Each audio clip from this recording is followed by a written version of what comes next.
Science proves quality sleep is vital to your mental, emotional, and physical health.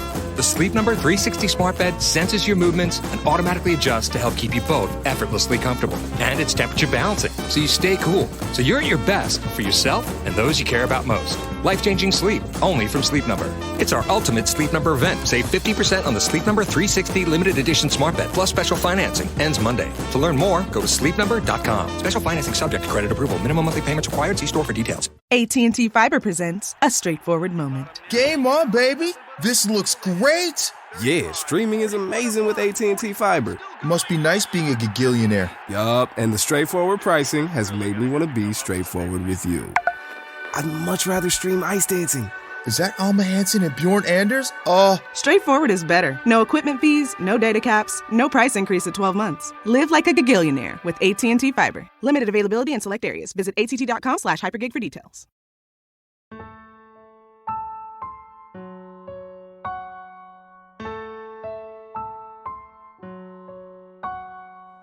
Live from Liverpool, the Dark Paranormal, Season 10.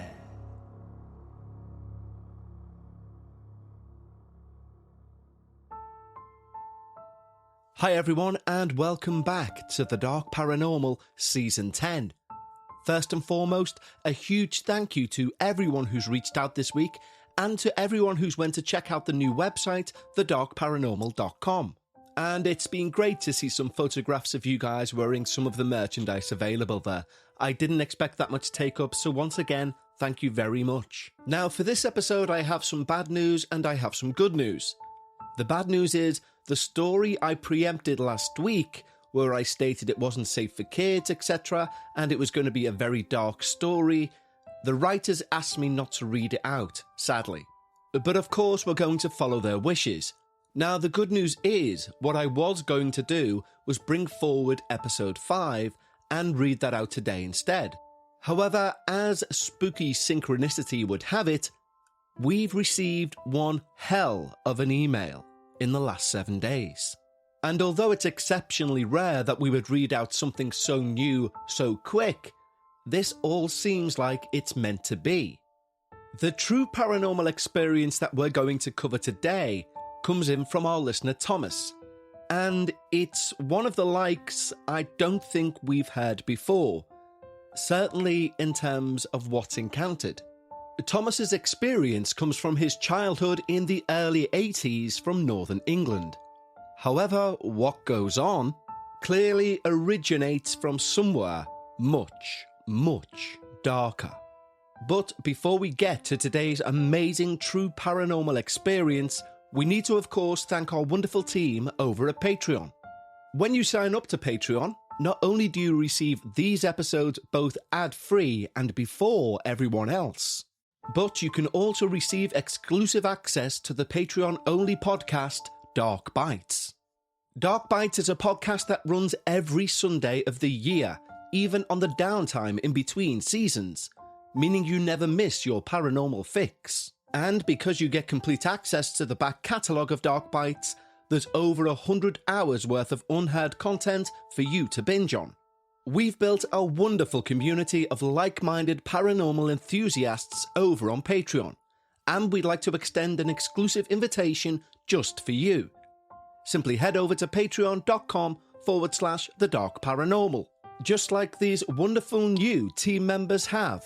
Omar Heredia, Louise Fullylove, David Perdomo, Kirsty Sarson, Lauren Coate, Michael E., Danny Deemer, Matthew Dobson, Lindsay Irish, Alexandra Ekberg, Cheryl Bozaki, Rafael Della Torre, Chris W., Matthew Black, Tyler Liston, Hayden Horter, Erin L. Solberg, Sarah Normal, Elaine Kim, Richard Older, Hallie Shorbitz, Javier Altamirano, Patrick Campbell, Danita Kelly, Tashana Martin, Mandy Lee, Jenna Patterson, Drea Lane, Courtney Petrucci, Paula Fredrett, Anna Christopic, Jess, Laura Morgan, Jessica Cox, Christy Spence, Jewett Smith, Anne P., Cassandra Clark, David Y., Andrea Patterson, Leaf Ninja, Julia Ellis, Jordan, William Torres, Callie Dalheim, Mike Oxmal, Amy and Tiffany Alexander. Thank you so much for supporting the show, guys. I truly hope you enjoy all the early ad-free releases and, of course, those extra Dark Bite episodes. But right now, it's time to lower the lights. Make yourself comfortable And of course, leave your disbelief at the door, as we hear all about a neighbouring evil.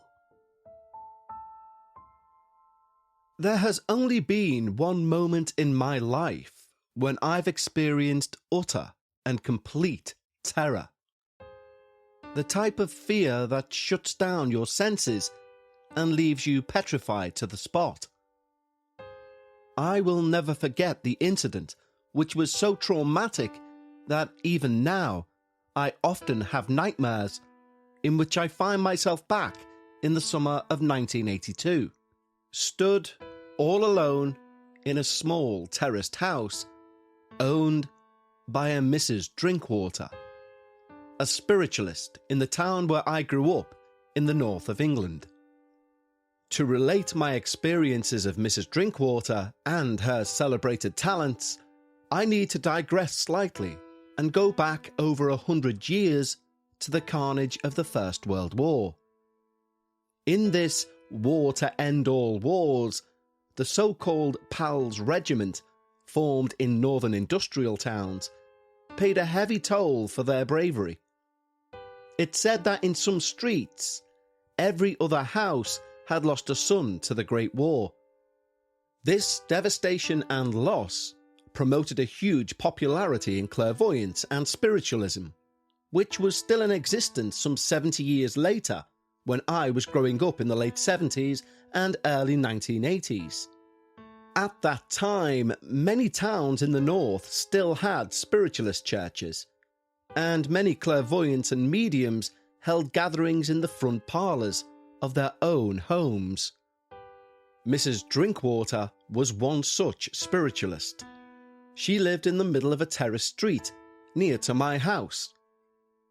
Well known throughout the town, she held twice-weekly séances at the cost of 2 bob per person, the equivalent of 10 pence. My own grandmother attended one such meeting.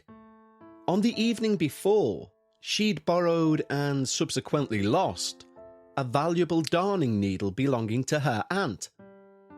During the séance, Mrs. Drinkwater invoked some nameless spirit who told my gran to look in the dog's basket, where she would find the lost needle. On returning home, my gran followed the spirit's instructions and subsequently found the darning needle. Not the most terrifying of stories, I grant you, but nevertheless, it had such a huge impact on my gran, who immediately resurrected her religious faith and became a staunch attendee at church until her dying day. Another widely known story regarding Mrs. Drinkwater concerned a local factory owner who, if my memory serves me correctly, went by the name of Walsh. He'd misguidedly invested in machinery to manufacture car wheels to a set size and gauge. Unfortunately, this came just at the time when the American car factories changed the size and manufacture of car wheels, which not only left Walsh with useless machinery, but also placed him in a pile of debt. On the edge of bankruptcy, so the story goes, Walsh paid a visit to Mrs. Drinkwater, who famously told him not to despair, that good fortune lay ahead. And she's also believed to have bizarrely declared, a lead pipe will one day save your life. As his business went from bad to worse, Mr. Walsh became terrified about being attacked by one of the many people he owed money to. And with Mrs. Drinkwater's premonition in mind, he kept a thick lead pipe beside his bed, in the event that he needed to fight off any would-be intruder. After another year of diminishing luck, and with no hint of the prophetic good fortune to come, Walsh saw no way out, and decided to make the ultimate decision. He was going to take his own life. After choosing a location, he made the short journey and, following a heavy drinking session in the Liverpool Dockland area, he walked over to the River Mersey, tied a noose around his neck, attached it to the riverside railings, and silently dropped over the side of the walled embankment. No sooner had the rope snapped tight that Walsh realised he'd made a horrendous mistake. Desperately attempting to reverse his decision, his legs thrashed about as he unsuccessfully tried to gain a foothold against the steep, wet wall. Almost as the last pulses of life left his body, his foot suddenly caught against something protruding from the wall. A thick, lead pipe. Nearly faint with his efforts, Walsh managed to stand on the pipe, where, after an agonising wait, attempting to shout for help with an almost crushed windpipe, he was eventually saved by some passers-by. The story goes that very next day, as he dejectedly walked along the busy road leading back home, a small motorised bike suddenly whizzed past him. Jumping onto the pavement to avoid the small machine, Walsh inquired of a young bystander what the small motorbike was. "It's a moped," the boy said, adding, "They're really popular with the kids down south." Walsh realised that his factory machinery was perfectly suited to manufacturing these smaller moped wheels, and weeks later he began production on various prototypes. Within a year, Walsh's wheels were selling products across Europe, and the company grew to be exceptionally successful. The company only ceased trading after being purchased by a rival Japanese company, leaving Walsh a very wealthy man. Stories such as this elevated Mrs. Drinkwater's reputation to an almost mythical status. Yet, to those living close by her, there was often a more sinister, harsher edge to these spiritual meetings. I remember one of my own classmates, Anne-Marie, visiting a séance with her mother. Looking back, it seems unbelievable that a child would attend such a thing. Anne-Marie was a very shy, sensitive girl, so perhaps she begged her mother to tag along, in the hope of receiving some comforting news after the unexpected death of her father, who had sadly been killed in a car crash the month prior.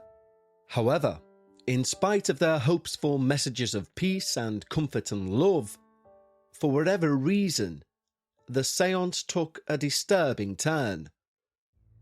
Mrs. Drinkwater began her communication, her eyes closed, and then she apparently frowned. Her head began darting sharply around, and finally her head dropped. And when she raised it, her eyes still closed, she had a look that could easily be taken for slight amusement. And she stated she'd made contact with the spirit of a young man who, she said, was surrounded by flames and trapped in a car.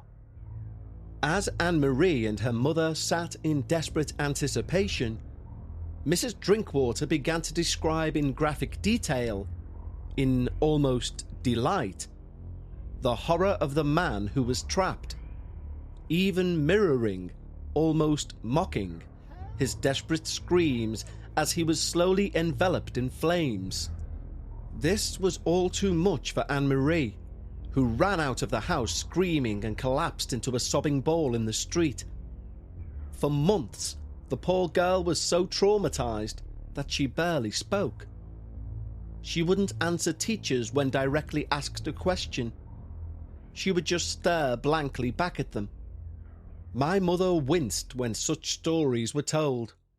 She detested Mrs. Drinkwater and called her a charlatan and a crook. Her only saving grace, she once told my dad, is at least she's kind to animals. She might be a bitch with humans, but I've seen her feeding the cat, so at least she's good in that way. By the summer of 1982, Mrs. Drinkwater was a fragile, stooped old woman in her late 80s. I would often see her hobbling along the cobbled entry at the rear of her house. She would always be dressed in all black, as if in a state of constant mourning, her grey hair tied up in a bun, and her hobnail boots clattering along the stone cobbles of the entry. Every few yards, she would stop, lean against the backyard walls and regain her breath, before finally reaching the green gate which led to her back door. That summer holiday was our last one in primary school.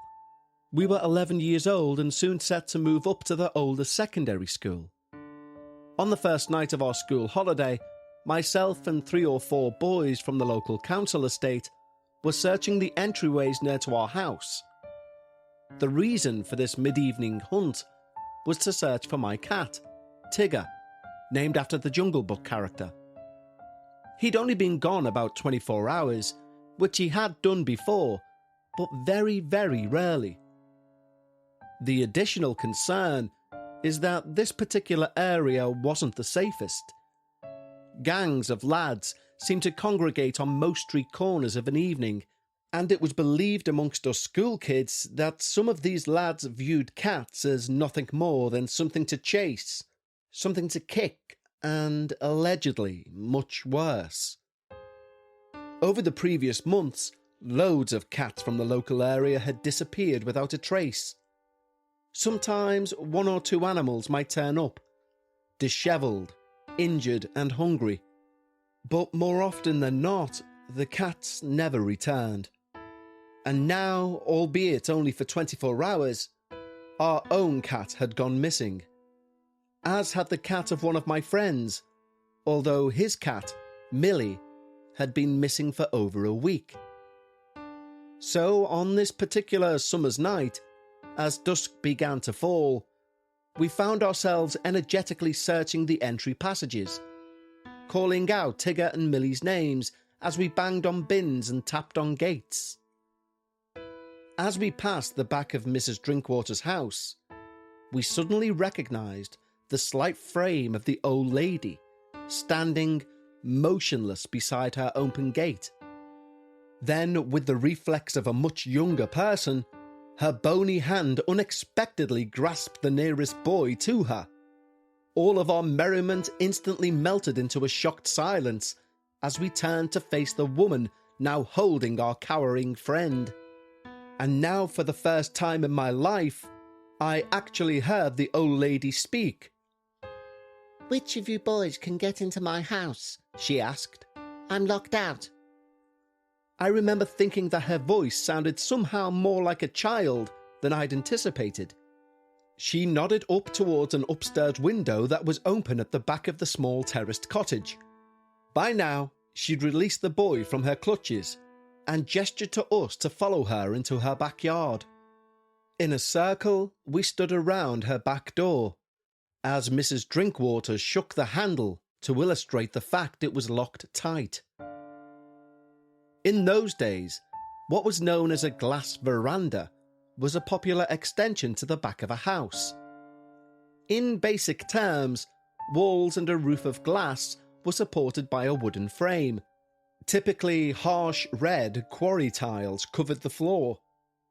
We now peered into Mrs. Drinkwater's veranda as she pointed to a bundle of keys hung on a nail. Without any pleading or cajoling, she unexpectedly and forcibly prodded me on the shoulder. "You'll have to climb through that window and get them keys," she ordered as a wizened face simultaneously nodded towards the keys and the open window upstairs. As the smallest of our group, it seemed like she deliberately picked me. If she'd asked any of the other boys, they would have aggressively and bluntly refused. There would have been no courtesy. Instead, I suddenly found myself following her command and climbing up her back wall, which, in turn, led onto her glass veranda. Looking back, it almost seems as if I was in a dream, almost under her control, as I began to walk along the thin rafters of wood towards the open upstairs window. As I looked down at the glass on either side of my feet, my precarious situation suddenly hit me, and I attempted to retreat back down the veranda roof. At that exact second, I was hit in the stomach by a long wooden washing stick wielded by Mrs. Drinkwater. She had no intention of allowing me to renege on my efforts and to leave that roof. "Go on," she screeched. "Get through that window. You're almost there, you coward." Several times she prodded me with a thick stick until I had no option to do other than she asked. I dared not turn round to look at my friends below. Obviously aware of the precarious situation I'd placed myself in, they were utterly silent as they watched my very slow progress from far below.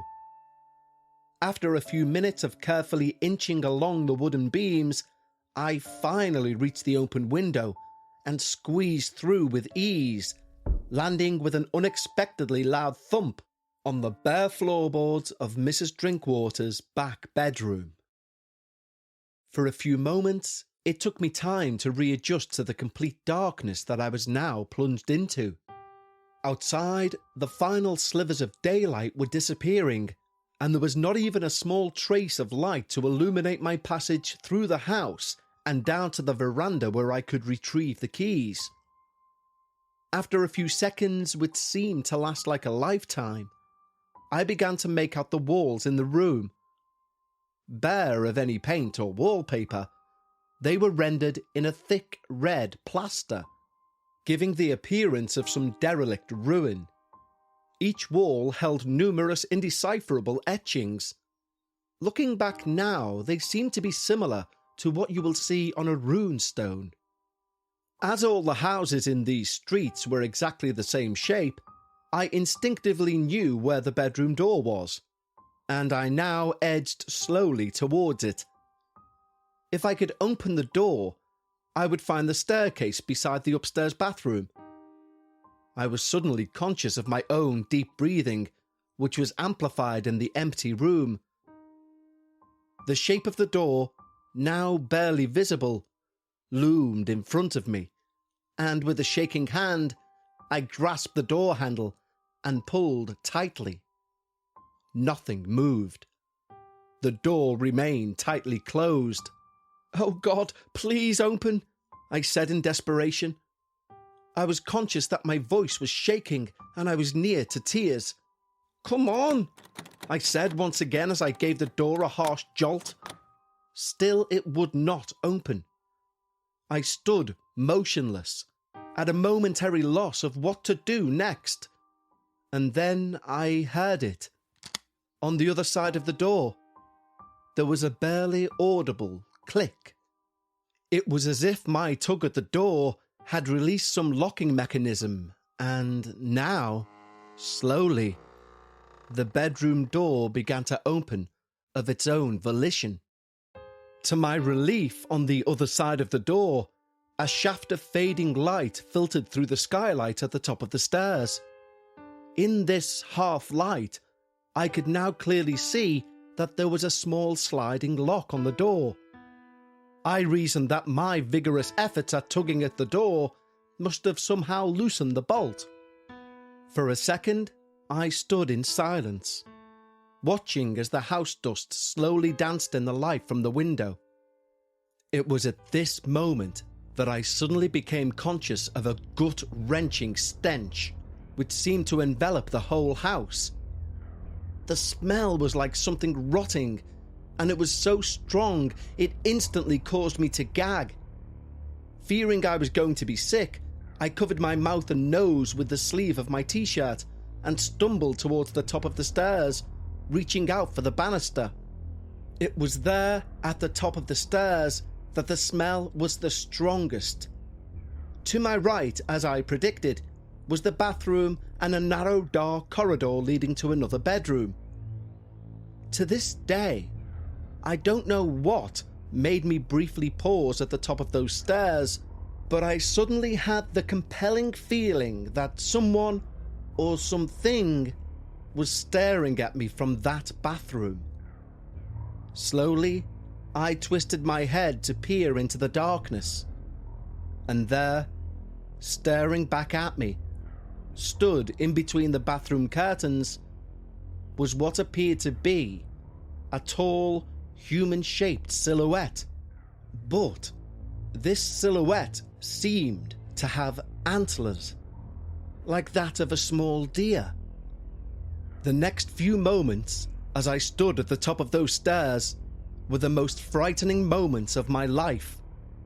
The thing stood silent and motionless, with half of its body visible and the other half concealed behind the curtain. It almost seemed as if it had made a half-hearted attempt to hide itself. The thing was tall and thin. The figure did not move a sinew of its body, and as my eyes adjusted, I made out the vague features of a face. Briefly, our eyes met as we both stood motionless. I could hear the terrified whimpers being issued by my throat, and my whole body was shaking. And I'm not afraid to say I wet myself with fear. I was paralyzed, waiting for this thing to say or do something, anything. All I can remember is the feeling that at any second, this thing was going to lunge at me and attack like some savage dog. I genuinely could not move from the top of the stairs and stood staring in blank terror. I truly believe that momentarily my body had shut down. How long I remained in that state remains a mystery.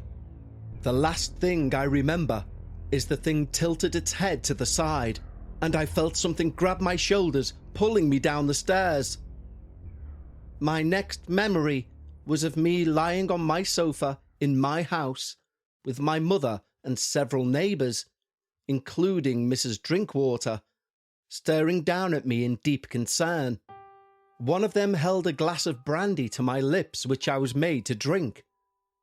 Mrs. Drinkwater apparently acknowledged to my mother she'd asked me to climb through the window, and when I didn't return for a period, she got a neighbour to kick the door in, whereupon she found me at the foot of the stairs unconscious. Despite my mother's disdain of Mrs. Drinkwater, she seemed surprisingly okay with the whole situation. As I frowned at the burning sensation of the alcohol going down my throat, I noticed Mrs. Drinkwater didn't take her eyes off me the whole time. Over the next couple of weeks, 2 unexpected events occurred within a day of each other. Firstly, our cat, Tigger, turned up out of the blue at our back door. He looked dishevelled and was utterly ravenous with hunger. His blue collar was also missing. My mother suspected that he'd been accidentally locked in someone's coal bunker, and I suspected he'd thankfully escaped after being chased by one of the gangs. The very next day, as Mother left for work, she found that someone had placed a small circular pebble in the middle of our front doorstep. On the surface, a crude white face had been painted on the stone, which consisted of a simple white outline for the eyes, nose, and a thin slit of a mouth. Beneath the pebble was a ripped piece of paper with my name, Thomas, written in pencil. Suspecting it was a gift from a secret admirer of mine, my mother placed the stone, along with the note, on the kitchen table for me to find. I can remember finding the stone when I got up out of bed, and fearing it was a gift from a particularly forward neighbour called Gail, I left it out on the table to confirm my disinterest to my mother and father. That night, as I lay in bed, I happened to notice what can only be described as a green luminous light shining from the top of my bookshelf. Immediately intrigued by this, I got out of bed and turned on the light, and stood on a chair to find the source of the green glow. There, in the middle of the shelf, was the stone. I can remember being utterly transfixed by the object, as every time I turned off the light, the stone would glow in luminous intensity. At the same time as being delighted with this new discovery, I was also annoyed with my mother for taking the liberty of placing the stone in my bedroom. Aware that my mum and dad were still watching TV downstairs, I felt that a confrontation was in order to prove my dislike of the suspected giver of the gift, Gail Jones. So I went downstairs. "Why have you put this in my bedroom? I don't even like her," I bluntly asked my mother, Dramatically, I held up the stone to focus their attention on the subject of my annoyance. Instantly, I could see that my mother had not touched that stone. I just knew by the expression on her face. "Hey, lose the attitude," my mother replied indignantly. "I've not put anything in your room." Quizzically, she turned to my father, who was reading a book. "Craig, did you put that stone in Tom's room?" Again, I could see that my father was utterly baffled by the accusation. Although confused by its origin, the stone, due to its bizarre luminosity, did become a prized possession. The only thing was, on several occasions, I was sure that I'd placed what I now call the light stone in one place, only to find it turn up in another. I put all of this down to my adolescent forgetfulness and my generally disorganized nature. Then, a few weeks later, I returned from school to find my mother sitting on the sofa beside my Auntie Eileen. My mother was obviously shook up, and her face looked pale. She refused to tell me what the problem was. However, when she went upstairs to get changed, Auntie Eileen told me what happened. Apparently, as my mother was cleaning the kitchen that afternoon, she'd come across the light stone, which I'd left at the back of the sink. Thinking nothing of it, she left the stone where she found it and continued with her chores. On top of the tall bookcase in our living room was a mother-of-pearl box, which contained the ashes of my grandmother. In those days, it was still really common for small urns to be placed in someone's home, or even in their favourite drinking establishment. Each week, my mother would dust and polish these shelves and their contents. After finishing cleaning the kitchen, my mother turned her attention to the bookcase. Before even starting the task, she instantly froze and stared up at the box of ashes. And there, resting on top of the box, was the light stone. When my Auntie Eileen received a distressed phone call from my mum, she immediately rushed down to our house. She found my mum in floods of tears, sitting on the couch. Apparently, she was so spooked by the incident that she insisted that Eileen immediately got rid of the stone. Seeing her sister so upset, Eileen picked up the stone, went outside, and threw the stone in the bin. In 1993, Mrs. Drinkwater died. Befitting of a Victorian lady, a horse-drawn carriage carried her coffin to its final resting place. There was quite a turnout in the street to see the coffin carried from the house. 4 men in suited top hats stood in a line, and just before the coffin was placed in the carriage, an elaborately embroidered cloth was placed over it. In the centre of the cloth was a circle subdivided into smaller segments, which I can only imagine pertained somehow to her spiritualist background. But as the guard of honour moved away, I suddenly saw the centre of the funeral cloth. And there, white on a black background, was the same simple face that was painted onto my mysterious stone. A sudden realisation hit me like a hammer blow, and I cursed myself for not seeing it sooner. It was Mrs. Drinkwater who had left that strange gift all those years earlier. Was it some curse or a grim thank you for attempting to get her back into her home?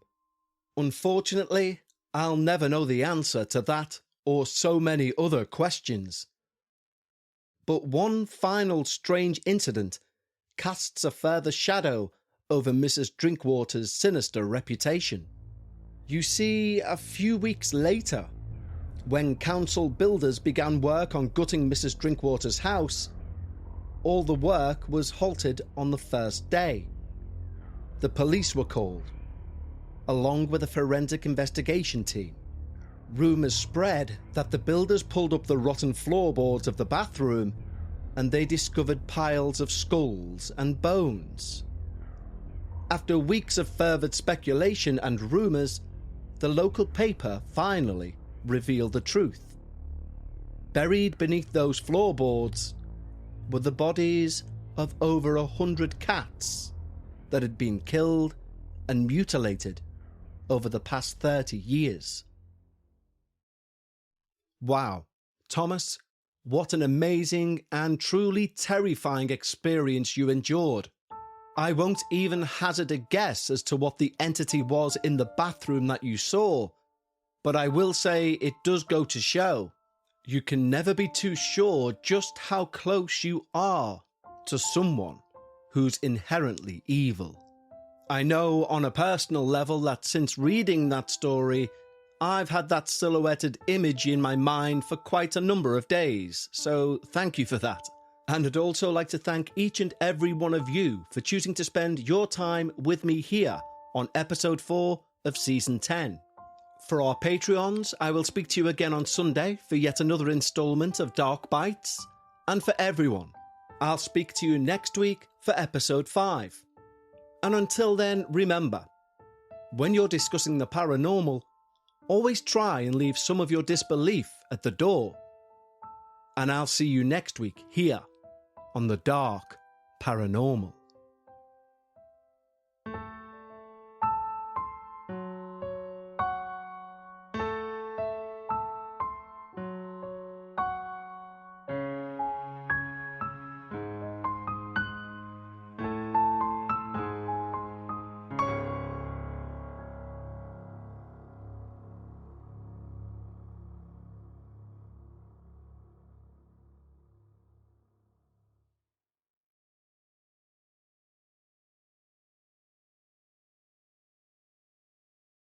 Science proves quality sleep is vital to your mental, emotional, and physical health. The Sleep Number 360 smart bed senses your movements and automatically adjusts to help keep you both effortlessly comfortable. And it's temperature balancing, so you stay cool. So you're at your best for yourself and those you care about most. Life-changing sleep, only from Sleep Number. It's our ultimate Sleep Number event. Save 50% on the Sleep Number 360 limited edition smart bed, plus special financing. Ends Monday. To learn more, go to sleepnumber.com. Special financing subject to credit approval. Minimum monthly payments required. See store for details. AT&T Fiber presents a straightforward moment. Game on, baby! This looks great! Yeah, streaming is amazing with AT&T Fiber. Must be nice being a gigillionaire. Yup, and the straightforward pricing has made me want to be straightforward with you. I'd much rather stream ice dancing. Is that Alma Hansen and Bjorn Anders? Straightforward is better. No equipment fees, no data caps, no price increase at 12 months. Live like a gigillionaire with AT&T Fiber. Limited availability in select areas. Visit att.com/hypergig for details.